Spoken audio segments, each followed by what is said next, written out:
All right. Good day to anybody who's watching this video. Today we are looking at one of the most critical structural economic reforms in Malaysia's recent history. The transition away from blanket fuel subsidies to the targeted assistance model known as Budi Mandani, the one from the IC. For decades, broad subsidies kept fuel prices low but heavily drained our national budget. This presentation will analyzed why this policy decision was made, the internal or external factors that shaped it, and the challenges faced, and the strategic roadmap to ensure its long-term success. Right. For the introduction, in June 2024, let's Malaysia shifted from blanket strategies to the targeted Budi Mandani program. But first, let's understand what Budi Mandani program actually is. Under old system, fuel subsidies were universal, meaning anyone at the pump, including high-income earners and foreigners, benefited equally. For example, a Singaporean can go to Johor and get our fuel and then go back to Singapore. The targeted system changed this entirely, though. Financial aid is now restricted to crucial logistic systems, logistic vehicles, public transport, and eligible low to middle income individuals in the B40 and M40 demographics. Eligible citizens receive a direct monthly cash transfer of RM 300, but now it's 200, to offset costs in shifting the government's role from broad price control to direct social support. Moving on to what domestic factors drove this massive policy pivot. First was an unstable fiscal deficit. Blanket subsidies were consuming over RM 80 billion annually, starting in vital public sectors like healthcare and education of development funds. Second was the problem of systematic leakages. Artificially cheap fuel created massive black market for cross-border smuggling into neighboring countries. Politically, removing subsidies was always a high-risk move due to public fear of inflation. However, the development of the Padu Central database finally gave the government the precise data infrastructure needed to identify and credit eligible citizens safely. Um, Moving on to the extent of influencing factor. Sorry. Beyond our borders, external global pressures left Malaysia with few very choices. Global crude oil volatility,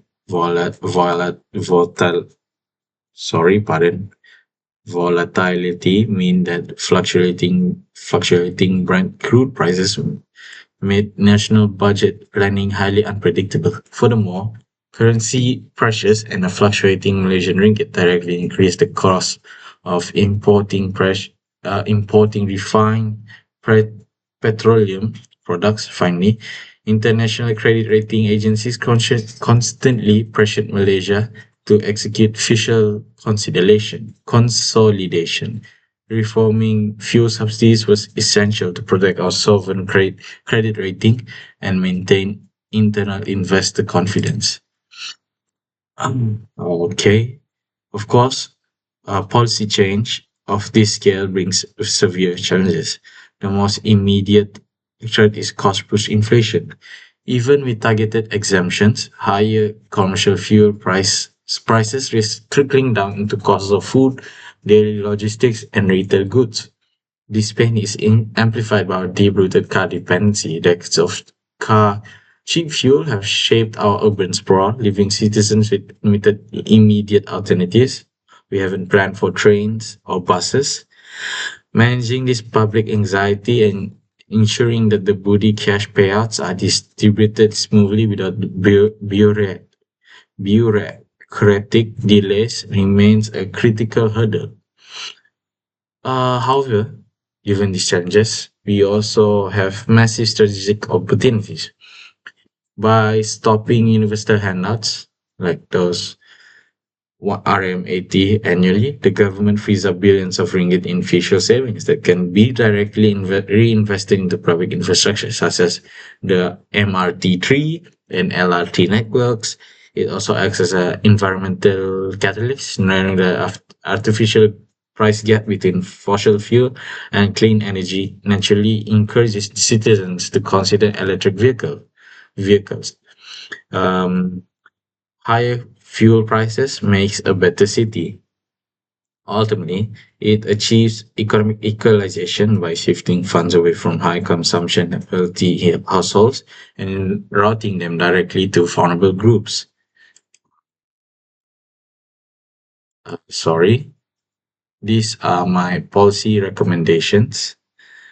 Uh, to maximize the outcome of Budi Mandani, I propose three core recommendations. First, I we must legally ring fence the subsidy savings into a dedicated fund, ensuring this capital is exclusively used to upgrade first and last mile bus connectivity and rural rail frequencies.